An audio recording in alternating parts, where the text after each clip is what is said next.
ኦርቶዶክስ ስም በአንተ ስም በምናምን የመጣ ነው። አለቀ። ይርበዋል አይርበውም፣ ይጠማዋል አይጠማውም። ነዳጅ ተወደደ ምን አገባው ጳጳሱ? ለምን ሰማይ አይነካም? ለሱ ይገዛለታል። የእግዚአብሔር ሰው ነው። እግዚአብሔር ሰው መቼ ይሆናል? ጤፍ 30 ሺህ ብር ገባ፣ ለ100 ሺህ ብር አይገባም። ጳጳሱ አይርበውም። አባታችን እንዴት ይርባቸዋል? እንዴት ይርባቸዋል? ጳጳሱ እንዴት ሽቶ ያጣሉ? እንዴት ብሎ ነገር የለም። ስለዚህ ምዕመናን ቤተክርስቲያን እንዳትፈርስ ዘዴ ማበጀት፣ እኔ አላቆመውና የመጣልኝ ነገር የለም። ዘዴ ማበጀት፣ መመካከር፣ አዋቂዎች በጉዳዩ ላይ ሀሳብ መስጠት አለባችሁ ማለት ነው። ማዕከላዊ ነገሩ እንዳይፈርስ፣ ተቋሙ እንዳይፈርስ፣ ቤተክርስቲያን እንዳትዘጋ ማድረግ። ከዛ በተረፈ ግን የቤተክርስቲያንን ሀብት ለሌባ፣ ለቀማኛ፣ ለበላተኛ ሁለት መስመር የሀዘን የማይጽፍ ይህንን እኔ አልመክራችሁም፣ አልጠየቅም። መሬት ስሚ ሰማይ አድምጪ ቤተክርስቲያን መስክር የለውበትም። እኔ የምመክረው በአሁኑ ሰዓት ራስን ታጠቅ፣ ራስን አዘጋጅ፣ ራስን ተከላከል። የሚያድንህ እሱ ነው። አለቀ። ቅድም ስትናገሩ ነበር ምህረተአብ፣ ሰሞኑንም ሲጽፉ አይቻለሁ። አንዳንድ ሰዎች ልካችሁልኛል። ምህረተአብ ቢኖር ኖሮ ምህረተአብ ቢኖር ከቁመት በላይ የሆነ ጧፍ ያስይዛል። ቦሌ መድኃኔዓለም ኑ የኦርቶዶክስ ማንም የማይቀርበት እንታላንጉ በያለን ማንም ቀርበት የምንሾምበት ይላል። ትልቅ የጧፍ ያስይዛል። አለን በእግዚአብሔር ሁሉን አልፈን አለን። ሴቶች እዛ ጋር ወንዶች እዛ ጋር ነው የሚል አለቀ። ከዚህ በላይ ምህረተአብ ራስን ተከላከል ብሏል። አዲስ አበባ መስቀል አደባባይ እንገናኝ ምናምን አለ። እሱ የት ሄደ? ሸዋሮቢት ሄደ በማግስቱ አለቀ። ምህረተአብ ጠራን ብሎ ህዝቡ መስቀል አደባባይ ሄደ። ፖሊስ ጠበቀና እንካቅመስ ሽባ በሽባ ነው። የእስጢፋኖስ አለቃ ናቸው እግዚኦ ብለው እንትን ብለው ያመጡት።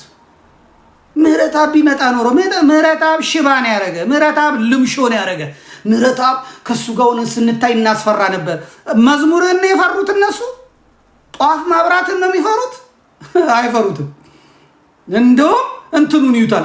ገና አልነካ ነው፣ ገና መቀነስ አለብን፣ ገና መሸመም አለብን፣ አልተነካም ነው የሚሉት። ሄኖክ ኃይሌ የሚሰራላቸው እሱ። ዘፋኞች እንኳን አቁሙ እኮ ተመልከት። ዘፋኞች አቁሙ ሲባሉ እንደዚህ ሆኖ እንጀራችን እኛ ህዝብ እናከብራለን ብለው አቆሙ። ሄኖክ ኃይሌ አላቆመም። ጥቁር የለበሰውን በፖሊስ እያስደበደበ ነጭ ልበስ ብሎ በአሩሲ ህዝብ ላይ ነጭ አስለብሶ እኮ ነው ሄደው። ይሄ ካቶሊክ ሀገረ ስብከቱ እኮ የሰጠው መግለጫ ስራ አስኪያጁ ምንድን ነው ያለው? ቢቢሲ ሲጠይቀው የተወሰነች ግጭት ናት የተፈጠረችው ነው። የኦሮሚያ ሲኖዶስን ያቋቋመ ሰው እኮ ነው ይሄ ሰው እያምጥቶ ስራ አስኪያጅ ያደረጉት። ቢቢሲ ሲጠይቀው የተወሰነች ግጭት ናት አለ። ቤተክርስቲያን እንደዚህ ተቃልጧ ሲል ትንሽ እሳት ተነስታለች መሰለኛል። እና ምንድነው ሲል መንግስት አጣሪ ልኳል፣ እሱን እናደርጋለን። የቤተክርስቲያኒቷ ስራ አስኪያጅ የሆነ ከአራጆቹ ጋር አብሮ የሚሰራ ቀሚስ ለብሶ የተቀመጠ እሱን ነው እንግዲህ ሊቀ ሊቃውንት ተብዬው መናገር የለብንም ይላል። ከዛ ቅዱስነታቸው በህዝብም በመንግስትም ፊት ለህዝቡ ደህንነት ዋስትና እንዲረጋገጥ በብርቱ ሐዘን መልእክታቸውን አስተላልፈዋል። አቋርጦ ያውቃሉ። በጥቅምት አስተላልፈዋል፣ በህዳር አስተላልፈዋል፣ ባለፈው አውጥተው አስተላልፈዋል። መፍትሄ ያለው የለውም። እሺ እርግጠኛ ነኝ በየደረጃው ልናደርጉ የሚገባን የስራ ዝርዝር አውጥተው ወደፊት በአሩሲ ሀገረ ስብከት የሚደረገው ጥቃት እንዳይቀጥል ማድረግ የሚችልበትን አሰራር ይዘረጉናል ብዬ አምናለሁ። እስካሁን ያላደረጉትን አሁን ሊያደርግልን። ስለዚህ ቀድመን መመሪያ የሚመስል ነገሮች ለአባቶቻችን ከመስጠን እንቆጠብ። ከዚህ በፊት እንደሆነ ሁሉ አንድ ሰሞን ጩኸት ሆኖ እንዳይቀር ዘላቂ የማጣራት ስራ እንዲሰራ ከማሳሰብ ባናልፍ ደስ ይለናል። አሁን ዝም ቢሉስ አባታችን እርሶማ ምኖት ይነካል። ዘጭ ያለ ኑሮ ነው የሚኖሩት። አንዴ ባህር ዳር፣ አንዴ አዲስ አበባ ፈልሰስ ብሎ ነው የሚኖሩ ሊቀ ሊቃውንት ተብሎ። የሄኖክ ማዕድ ባራኪ ኖት፣ የአላፋት ዝማሬ ባራኪ ኖት፣ ሊቅ ኖት፣ የዩቲዩብ ሊቅ ኖት። ምኖት ይነካል እርሶ አባታችን? ተናገር ስላሉኝ ነው የምናገረው። በደንብ ደግሞ በደንብ እመጣበታለሁ። ሞን ኤርትራዊ እያመጣ ማለት ነው። በእያንዳንዱ ክልል የክልሉን ስም የያዘ አንድ ሰው ያስቀምጥና ከስር ደግሞ ታኮ ትግሬ እየከተተ ወይ የአድዋ ሰው እየከተተ ነበረ አማራ የሚባለውን ነገድ ኦርቶዶክስን አፈር ከድሜ ያስበላው ማለት ነው። አሩሲ የደም ምድር ናት። አሩሲ፣ ባሌ፣ ሐረር፣ ጅማ፣ ወለጋ ወደፊት ማዕት የሚወርድባቸው ነቀርሳ በነቀርሳ ካንሰር በካንሰር የሚሆን በአማራ ደም የበቀለ እህል ትውልድ የሚያረግፍ ደም ያለበት ነው። ጠብቁት፣ ታዩታላችሁ። ቢዘሩ የማያበቅሉበት፣ ቢሰደዱ የትም ቢሄዱ የማይገቡበት በኦሮሚያ ምድር የፈሰሰው የአማራ ደም የኦርቶዶክሳውያን ደም መሬቱን አረስርሶ የእህሉን ቃናና እንትን ይቀይሯል። መርዝ ነው የሚያደርገው። ጠብቁ። የፈሰሰው ደም፣ በዝቋላ የፈሰሰው ደም፣ በአሰቦት ስላሴ የፈሰሰው ደም፣ በሐረርጌ እንቁፍቱ ውስጥ ተጥለው የሞቱት እነዛ ንጹሐን አማራዎች ኦርቶዶክሶች ደም ኦሮሚያን የምድር ሲኦል ያደርጋታል። ምን አለ በሉ። ብትለብሱ አትደምቁም፣ ብትበሉ አትረኩም አትጠግቡም፣ ብትተኙ አትረኩም፣ ብትጠጡ አትረኩም፣ ምንም ብትሉ አትረኩም። ምን አለ በሉ። የንጹሐን ደም የሚፈጥረውን ደግሞ ታገኙታላችሁ። እንደኔ የሚነግራችሁ የለም። እኔ የጨረስኩ ሰው ስለሆንኩ ነው የምናገረው። የጨረስኩ ምንም የሚቀርብኝ ነገር ስለሌለ ነው የምነግራችሁ። ይሄን ሲሰሩ የነበሩ ሰዎች ብልጥ ሆነው ነው እነሱ ምስኪን ገበሬ በማረድ ምስኪን የገበሬ ሚስት በማረድ ምስኪን የገበሬ ሰማይን ጠብቆ ዝናብ መሬትን አርሶ ቀንና ጨለማን ይዞ ተመስገን አምላክ የሚልን ምስኪን ገበሬ ማን መሪ እንደሆነ ማን ፕሬዝዳንት እንደሆነ ምን አይነት የፖለቲካ ፓርቲ የማያውቅ ምስኪን ገበሬ አርደህ አንተ ብልጥ ሆነሃል። ከዛ በኋላ ሌላውን አስገብተህ ዘርህን አስገብተህ ምናምን ብለሃል። ያረግፈሃል፣ ባዶ ያደርጋል። እግዚአብሔር ደግሞ ይችላል፣ ያደርጋል። አድርጎ አይተናል። ከፍ ያሉ ወድቀው አይተናል። ያበጡ ተንፍሰው አይተናል። ወያኔ የትግራይ ነፃ አውጪ ሲሰራ የነበረው ቢያንስ 100 ዓመት በዚህ መልክ አማራና ኦሮሞን አጣልቼ አማራን በቤኒሻንጉል አስወግቼ በሱዳን አስወግቼ አማራን በኦሮሞ አስወግቼ ደቡብ ሲሄድ ጉራ ፈርዳ ላይ በደቡብ አስወግቼ በአባተ ኪሾ አስወግቼ ጽንፈኛ ጴንጤ አምጥቼ ጽንፈኛ እስላም አምጥቼ አማራን የገባበት አስገብቼ የፖለቲካ እረፍት የኢኮኖሚ እረፍት አሳጥቼ ኦርቶዶክሳዊት ቤተክርስቲያንን አድቅቄ ችግር ፈጥሬ ችግሩን እየፈታው 100 ዓመት ያለ ሰቀቀን እኖራለሁ። ትግራይን የኢንዱስትሪ ማዕከል አደርጋለሁ። መሰረተ ልማቶቿን አንትንላለሁ። ልጆቿን በትምህርት አንደኛ አደርጋለሁ።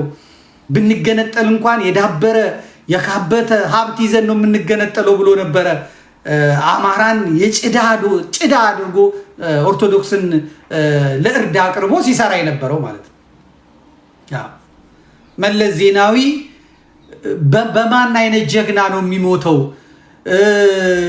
ጥበቃው ከባድ ነው፣ በውጊያ አይቻልም ምናምን ዓለም ሲጨነቅ እግዚአብሔር ለማስወገድ ምንም ችግር የለም ያለ አበበ በለው የሚባል ሰው ጩህበት አለው። አበበ በለው ጮኸበት። ኢያሪኮ ግንብ የነበረው መለስ ዜናዊ ፈረሰ። በቃ በቁሙ ፈረሰ። እግዚአብሔር ከተጣላ እንደዚህ ነው፣ አለቀ። እግዚአብሔር ሲጣላ እንደዚህ ነው። አሁን የኢያሪኮ ግንብ በሚሳኤል አልፈረሰም። የኢያሪኮ ግንብ በቦምብ አልፈረሰም። የኢያሪኮ ግንብ ሰራዊት ሄዶ አልፈረሰም። ኢያሱ 7 ጊዜ ጮሃለው ዙራ ነው በዛ ጮሃ ነው። በቃ አለቀ። ጮሃ ሲጮህ ቅጽሩ ፈረሰ፣ ግቢው ፈረሰ፣ ድንጋዩ ተናደ አለ። እግዚአብሔር ይችላል።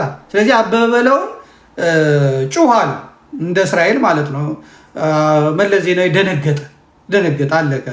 ከዛ በኋላ ደግሞ ጨረሩ የሚላክበት ምንም የማውቀው ነገር የለም። ግን ሟምቶ ሞተ። ያ ድንቡሽቡሽ ያ ሲነኩት እንዲህ የማይል ሰው እግዚአብሔር ቆጥሮ ዛሬ ከምድር ላይ እስኪጠፋ ድረስ መታሰቢያው እስኪጠፋ ድረስ እሱ ብቻ አይደለም እነሱ ያመጡት ጣጣ ለትግሬ ህዝብ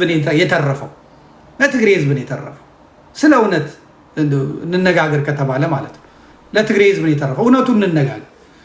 ያ ሁላ የትግራይ ህዝብ በዕለተ ሰንበት በየቤተ ክርስቲያኑ ያበሻ ቀሚሱ እዚህ ጋር ወርቁ እንደዚህ፣ እዚህ ጋር ወርቁ እንደዚህ፣ እዚህ ጋር አብዚ ወርቂ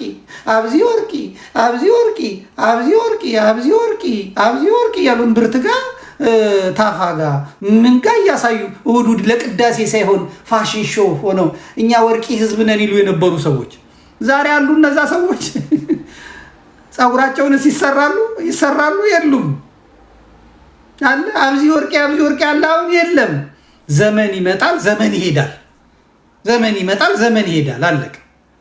ማንም አይነካንም፣ ማንም አይነቀንቅንም ሲል የነበረው እግዚአብሔር ጅራፉን ካነሳ እግዚአብሔር በቃ ካለ አለቀ። ነገስታትን እግዚአብሔር ህዝብን ለመቅጣት ያመጣል። ናቡከደነጾርን አስነስቷል፣ ህዝብ ለመቅጣት። ፈርዖንን አስነስቷል፣ ህዝብ ለመቅጣት።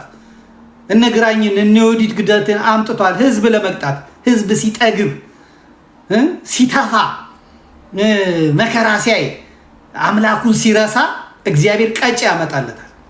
ደርግን አምጥቶ ቀጥቷል። ደርግን አምጥቶ ወያኔን አምጥቶ ቀጥቷል።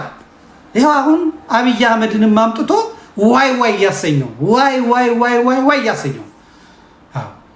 እግዚአብሔር የሚጠቀምባቸውን አምባገነንና ጨካኝ መንግስታት ግን መጨረሻ ላይ እንደ ናቡከደነጾር ሳር ያስበላዋል፣ ያስግጠዋል። ግማሹን አፈር ከድቼ እንዳስጋጠው እንደ ሄሮድስ ተልቶ ገምቶ ይሞታል። እንደ መንግስቱ ኃይለማርያም በስደት በሰቀቀን ይሞታል። በሰቀቀን ያፈሰሰው ደም ያፈረሳት ሀገር ብትንትኗን ያወጣት የኢትዮጵያ ቤተክርስቲያን የተበቀላት በቁሙ እግዚአብሔር እየተበቀለ ያሳየው። እንደ መለስ ዜና አይነቱን ደግሞ ተጠቅሞበት መጨረሻ ላይ አኮስምኖ አሳስቶ